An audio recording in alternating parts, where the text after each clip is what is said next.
Second year. आज आपका topic है थर्मोरेगुलेशन इन एनिमल्स के प्लांट्स का। कल हमने डिस्कस किया था कि वो लो एंड हाई टेम्परेचर में किस तरह से अपने बॉडी टेम्परेचर को मेंटेन रखते हैं।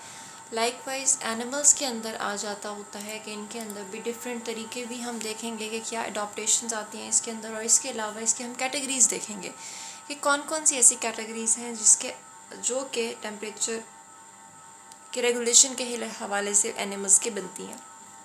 तो हमने इसके अंदर देखा था, हम दोबारा से इसको रिपीट कर लेते हैं। पिकिलोथर्म्स हमने देखे थे। पिकिलोथर्म्स हमने कहा था कि दीज आर द एनिमल्स, ऐसे एनिमल्स होंगे जिनके अंदर जो आपकी बॉडी हीट है वो इतनी ज़्यादा प्रोड्यूस नहीं होती, मतलब कि they can not maintain their body temperature. उनके अंदर बॉडी का जो टेम्परेचर होता है वो चेंज होता रहता है with the changing environmental temperature. और होम्योथर्म्स हमने फिर पढ़े थे।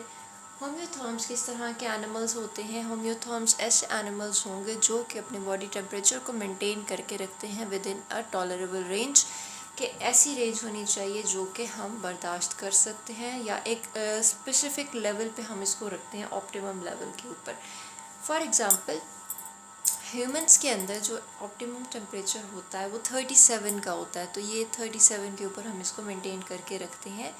तो किलोथर्म्स के लिए मेंटेनेंस मुश्किल हो जाया करती है। अब दूसरी आती है कि हीट एक्सचेंज के हवाले से अगर हम इसकी क्लासिफिकेशन देखें एनिमल्स की, हीट एक्सचेंज के हवाले से हमारे पास 3 कैटेगरीज आती हैं कि क्या इनकी बॉडी से हीट बाहर चली जाती है, या जो बॉडी हीट प्रोड्यूस करती है वो उनके अंदर रह जाती है, या क्या इनके अंदर होता है। तो सबसे पहले हम एंडोथर्म्स की बात करते हैं। एंडोथर्म्स, एंडो का मतलब होता है अंदर, ठीक है, इंटरनल ही इसका होगा। तो ये ऐसे ऑर्गेनिजम्स हैं in which heat is produced and is retained in the body to maintain the body temperature. जितनी हीट की हमें ज़रूरत होती है उतनी हम रख लेते हैं, बाकी को हम अपनी बॉडी से डिसिपेट कर दिया करते हैं ताकि हमारा जो टेम्परेचर है वो ऑप्टिमम रेंज के ऊपर फिक्स रहे। इसमें मैमल्स इस तरह का काम करते हैं और बर्ड्स करते हैं।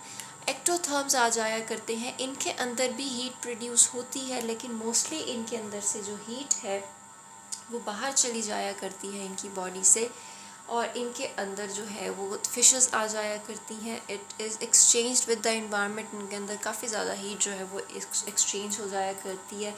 अब हेट्रोथर्म्स आते हैं। हेट्रोथर्म्स ऐसे ऑर्गेनिजम्स होंगे इन विच हीट इज़ प्रोड्यूस्ड, ठीक है, बॉडी हीट प्रोड्यूस हो रही है लेकिन वो बहुत थोड़ी क्वांटिटी में हुआ करती है, वेरी लेस क्वांटिटी में हुआ करती है। इसके अंदर हमारे पास आते हैं हमिंग बर्ड्स।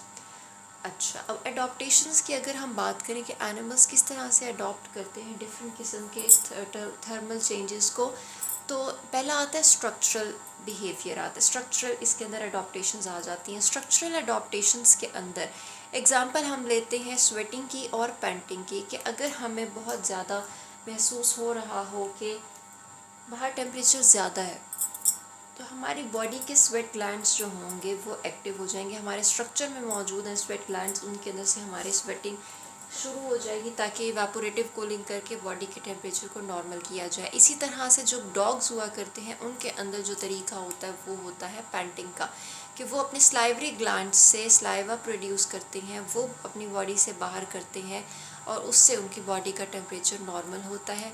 फिज़ोलॉजिकल जो चेंजेस आते हैं, फिज़ोलॉजिकल अडॉप्टेशंस यानी कि फंक्शंस के अंदर क्या क्या चेंजेस आ जाया करती हैं बॉडी फंक्शंस में। पहली आती है ब्लड रेगुलेशन चेंज कर देते हैं हम। देखिए, हमारी बॉडी में स्किन के नीचे वेसल्स के थ्रू जो है वो ब्लड जा रहा है, ठीक है। अगर सर्दी का मौसम है तो हमने उस ब्लड को, उन वेसल्स को थोड़ा सा डीप कर लेना है, उनको थोड़ा सा हमने जो है वो कंस्ट्रिक्ट कर लेना है ताकि हीट जो है वो उनके अंदर से ना निकले, ना बाहर जाए, हमारी बॉडी के इस्तेमाल में आ जाए, जिसको हम वेज़ो कंस्ट्रिक्शन कहते हैं। इसी तरह से अगर गर्मी का मौसम है, हीट की हमें ज़रूरत नहीं है, एक्स्ट्रा है, तो हम क्या करेंगे, ब्लड के थ्रू अपनी एक्स्ट्रा हीट को बाहर निकलवा दिया करते हैं। तब क्या होता है, वेसल्स जो होती हैं वो आपकी स्किन के साथ साथ मौजूद होती हैं ताकि ज़्यादा से ज़्यादा हीट को निकाला जा सके। इसको हम वेज़ो कंस्ट्रक्शन वेज़ो डायलेशन कहते हैं।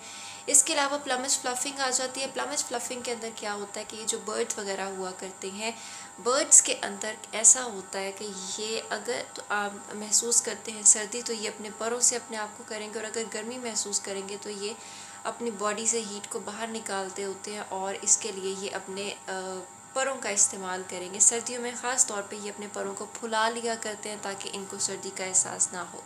इसके अलावा हमारी स्किन के नीचे फैटी लेयर बन जाया करती है जिससे हमारे बॉडी का टेम्परेचर मेंटेन रहता है। कुछ हम देखते हैं अडॉप्टेशंस बिहेवियरल भी हुआ करती हैं। बिहेवियरल अडॉप्टेशंस के अंदर क्या आता है, एग्जांपल है बास्किंग की, कि लिजर्ड्स वगैरह जब होती हैं टेम्परेचर अगर लो हो जाए तो वो सन बाथ एक तरह से लिया करती हैं, इसको हम बास्किंग कहा करते हैं।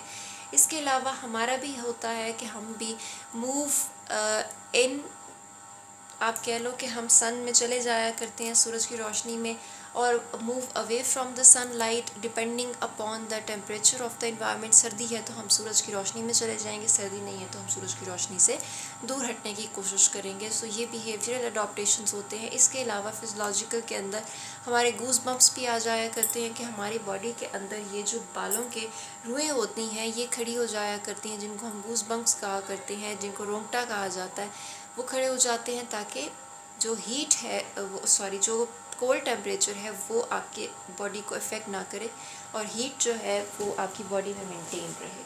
कल हम इंशाल्लाह देखेंगे कि नेक्स्ट जो है वो कौन सा टॉपिक है।